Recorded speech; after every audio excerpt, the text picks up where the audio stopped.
जरी वधू करुनी गोत्रजांचा, तरी वसवटा होऊनी दोषांचा.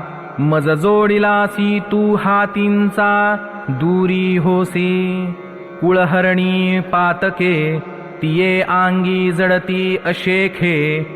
तये वेळी तू कवणेके देखावासी. अर्जुन म्हणाला, हे श्रीकृष्णा, जर मी या माझ्या आप्तस्वकीय गोत्रजांना ठार केले तर मी सर्व दोषांचे वसतिस्थान होईल. असे झाल्यामुळे हे श्रीकृष्णा, मला जो तुझा अलभ्य लाभ झालेला आहे तो माझ्या पापकर्मामुळे माझ्यापासून दूर जाशील.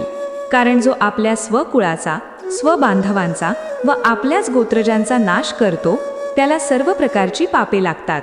अशावेळी हे श्रीकृष्णा, तुला कोणी व कोठे शोधावे आणि तू सापडणार तरी कसा?